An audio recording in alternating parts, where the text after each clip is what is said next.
할렐루야, 우리 하나님을 찬송합니다. 오늘도 하나님 말씀 공부하는 시간이 돌아왔습니다. 오늘 2022년 5월 22일 하나님께 경배하는 주의 날입니다. 오늘 욥기 38장에서 마지막 42장까지 말씀을 공부하겠습니다.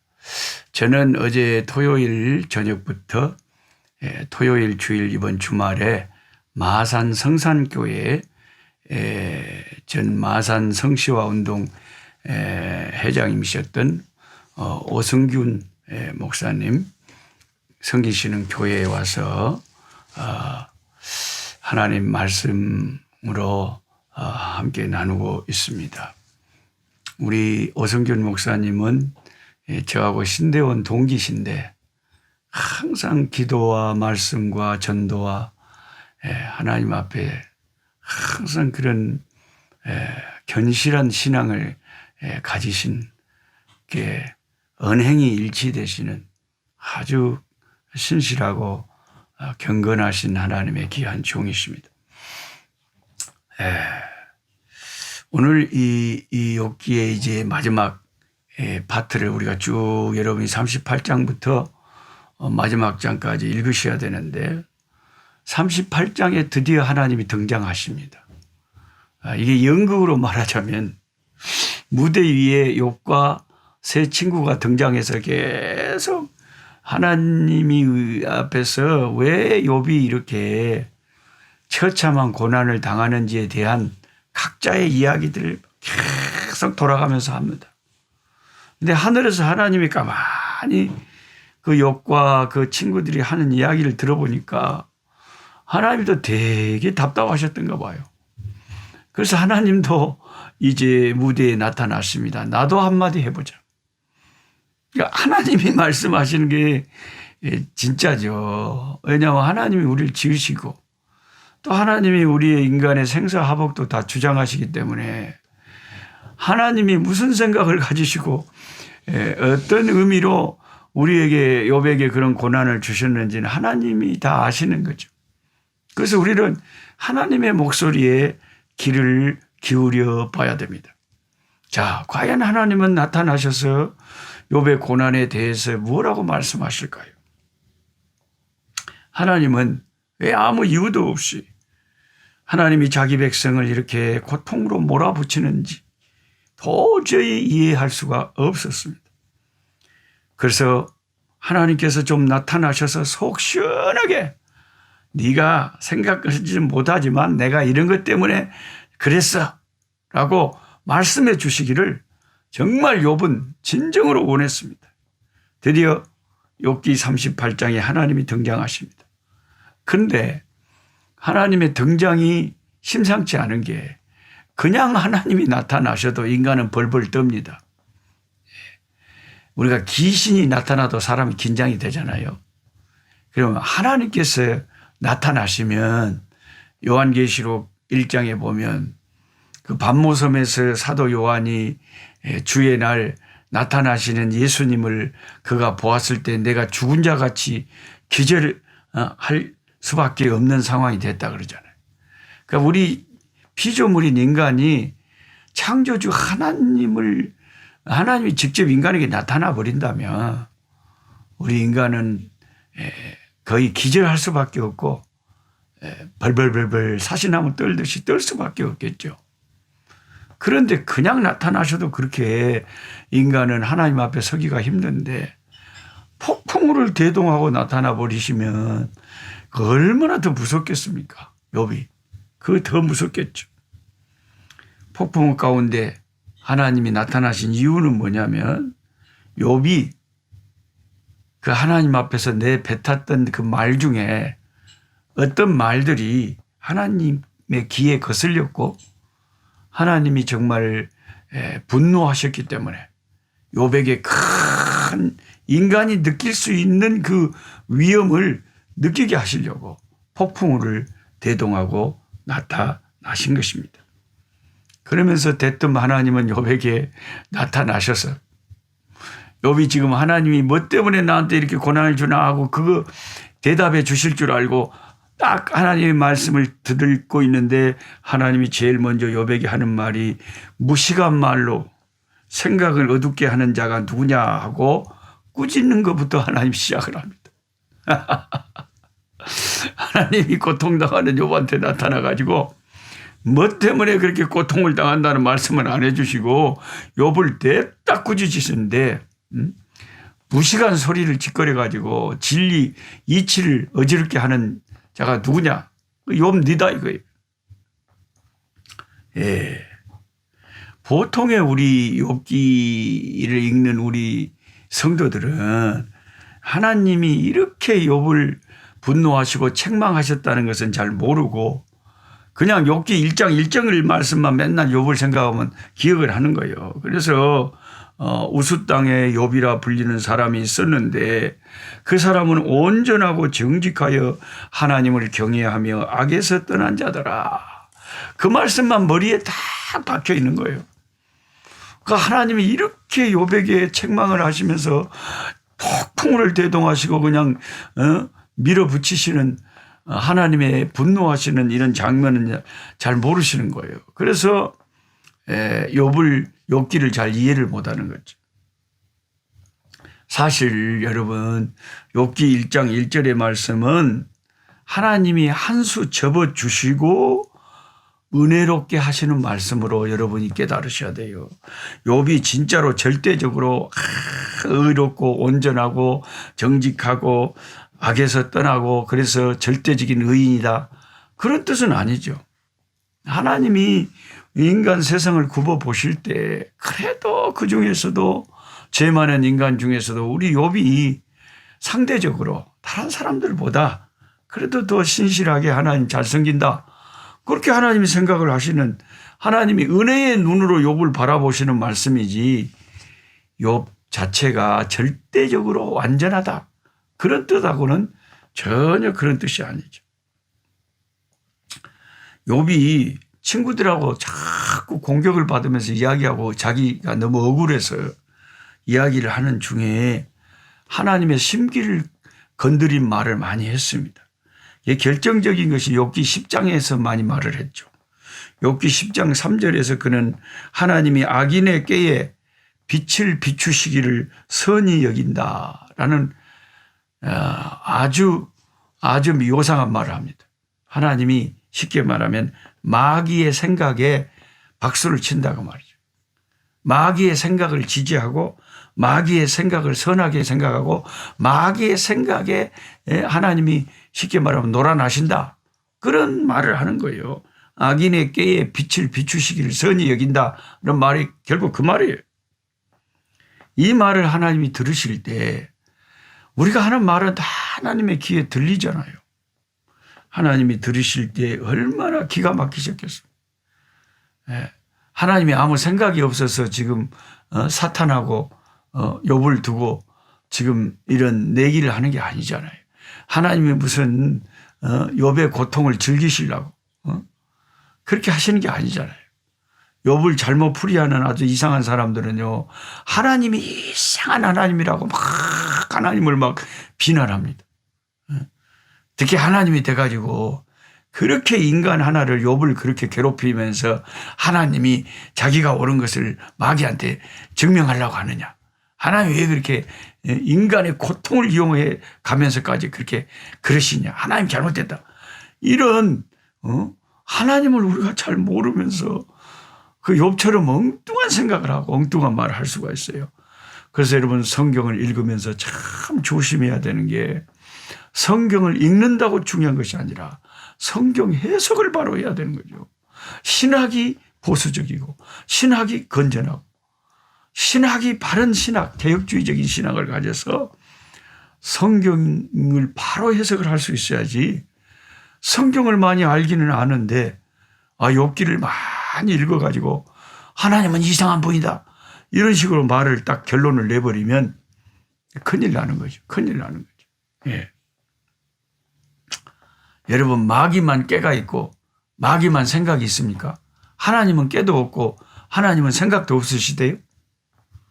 하나님이 다 생각이 있으셔서 마귀의 그 제안을 받아들이시고 욥에게 그런 고난을 허락한 거죠.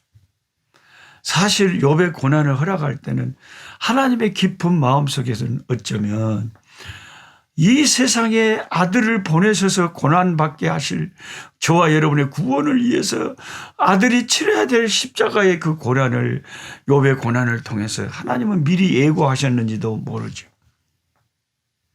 우리가 하나님의 그 깊은 섭리를 어찌 다 헤아릴 수 있단 말입니까?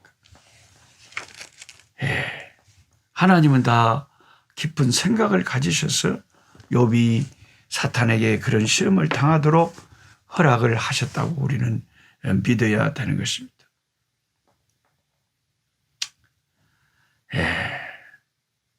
욥이 그런 망령된 말, 그리고 하나님이 인간처럼 눈이 있어서 볼 수 있습니까? 하나님이 인간처럼 귀가 있어서 들을 수 있습니까? 라고 그런 말까지도 했잖아요. 그러니까 하나님이 욥에게 화를 낼 수밖에 없어요. 욥아 이놈아, 네 눈을 누가 만들었간디? 하나님이 만드셨잖아요. 욥의 귀를 누가 만드셨어요? 하나님이 만드셨잖아요. 아니 그러면 눈을 만드시고 귀를 만드신 하나님이 보지 못하고 듣지 못하실까요? 아니죠. 그러니까 욥이 너무 깝깝하고 답답하고 힘드니까 그렇게 말도 안 되는 소리를 해가지고 하나님 앞에 혼나는 거예요. 그래서 그토록 하나님을 향해서 억울하다고 열변을 토하던 욥이지만 하나님의 가벼운 첫 질문 한마디부터 욥이 할 말이 없었죠. 욥이 하나님 앞에 뭔가를 물어보고 싶었는데 하나님이 나타나서 욥한테 물어보는 거예요. 내가 세상을 창조할 때 네 그때 어디 있었냐? 한 가지만 물어보자. 첫 질문을 다 그렇게 던지니까 욥이 하나님이 창조하실 때 내가 어디 있었지? 없었죠. 그때는 존재하지도 않았죠. 그러니까 하나님이 어떻게 세상을 지으셨는지 욥은 알 리가 없죠. 그러니까 하나님의 첫 질문부터 욥은 아무 말문이 막혀버리고 대답을 못할 질문만 계속 퍼붓는 거예요. 그게 이제 38장, 39장, 40장 계속 하나님이 욥에게 물어봅니다. 그러니까 욥이 한마디도 대답을 못하겠어요.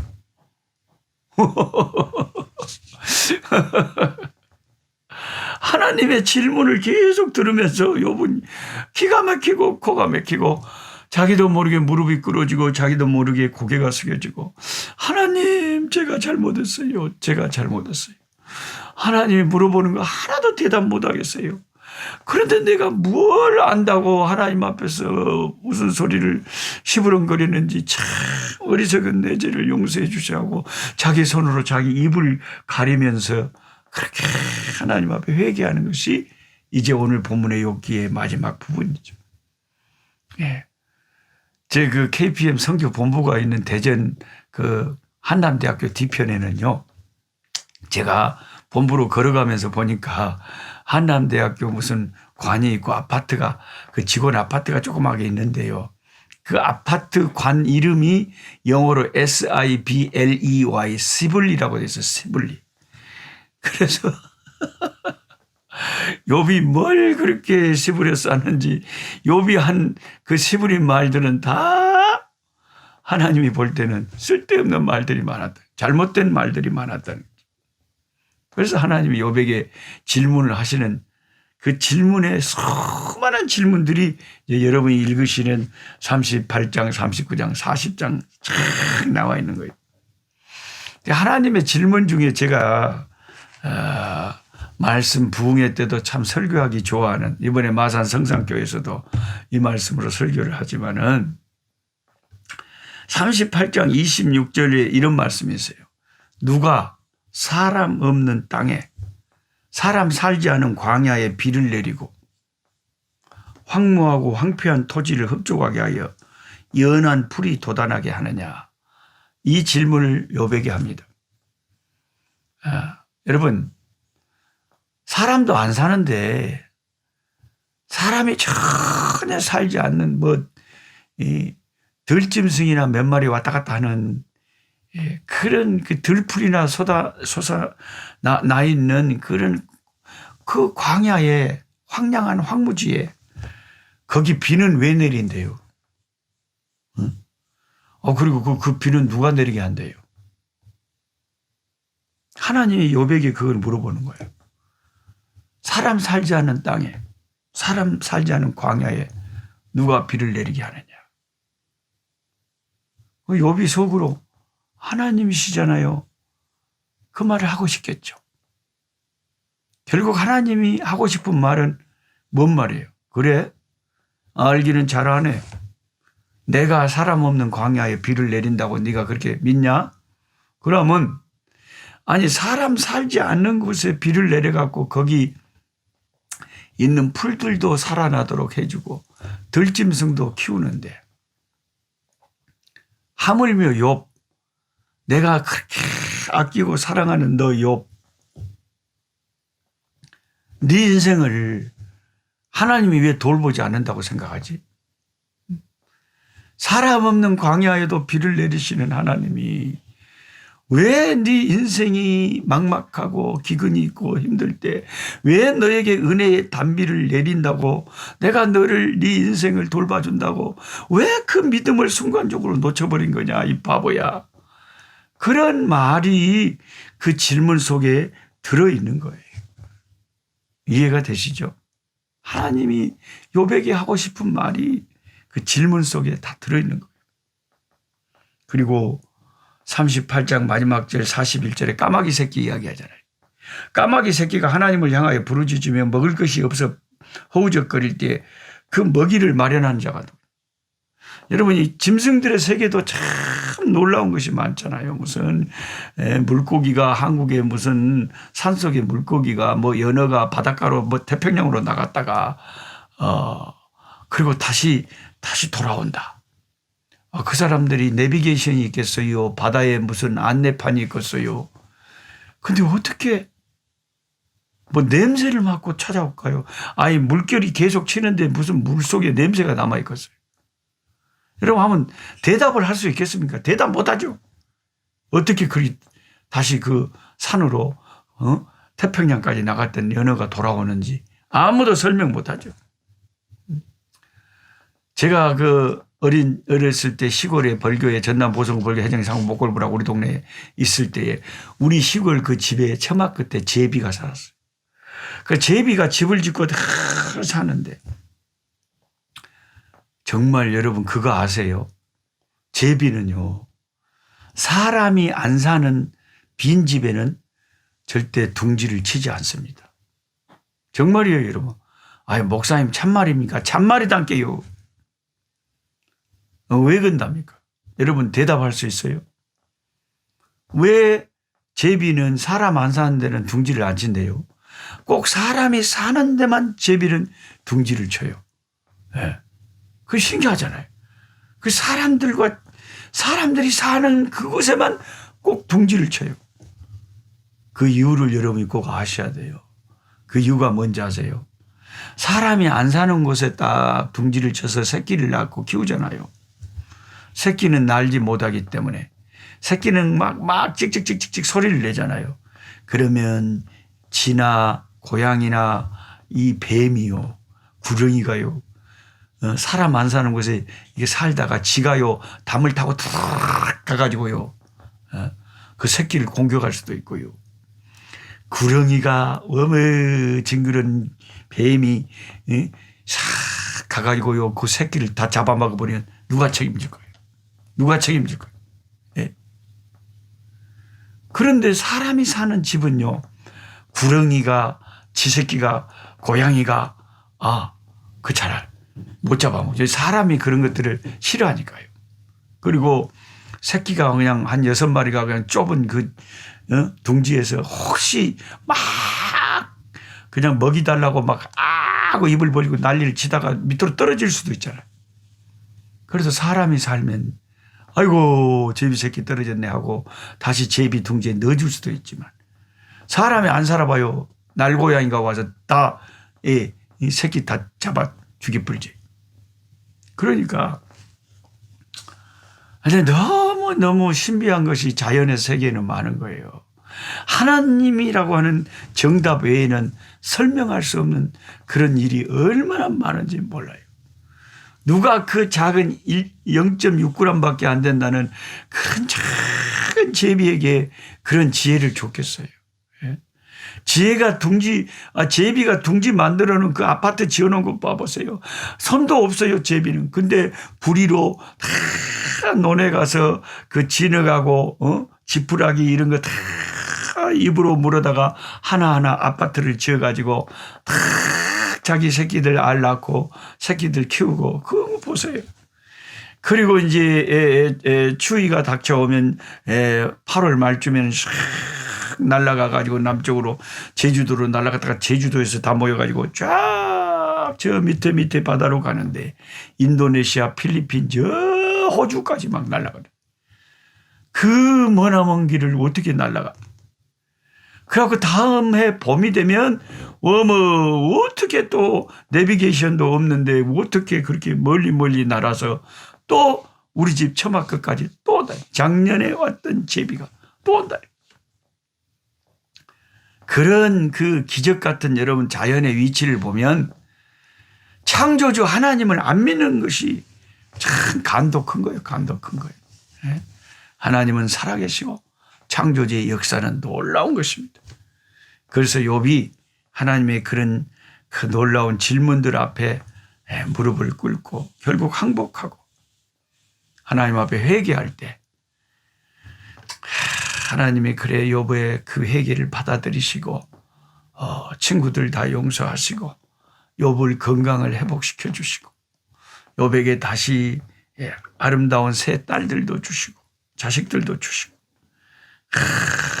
그래가지고 욥의 세 딸 이름이 뭐 여미마, 긋시야, 게렌합북 아주 그냥 향기로운 냄새 아주 막 아름다운 빛깔 찬란한 아침빛 그런 뜻을 가진 그런 새 딸들을 너무 예쁜 딸들을 주신 거죠. 욥의 삶이 향기롭고 아침빛 같고 찬란한 컬러풀한 그런 복된 삶을 살았다는 것이죠. 하나님이 이제 마음껏 욥을 축복하시고 욥을 괴롭히던 사탄은 이제 물러갔습니다. 저와 여러분의 인생이 고난을 돌파하고 욥기 같은 그런 해피엔딩이 되기를 소망합니다. 예수 안에서는 항상 해피엔딩이요, 사실은. 우리가 그걸 믿어야 됩니다. 하나님 아버지 정말 고맙고 감사합니다. 우리 가운데 역사하시는 아버지 하나님 감사합니다. 하나님 아버지 우리 꿀송이 식구들 함께 말씀 공부하는 모든 식구들 주여 해피엔딩 아버지 고난 속에서 하나님을 만나고 하나님의 뜻을 깨닫고 하나님과 더욱 가까워지는 우리 인생길 되게 하여 주옵소서. 예수님의 이름으로 기도하옵나이다. 아멘. 약한 자 힘주시고 강한 자 바르게 추한 자 정케함이 주님의 뜻이라. 해 아래 압박 있는 곳 주 거기 계셔서 그 팔로 막아 주시오.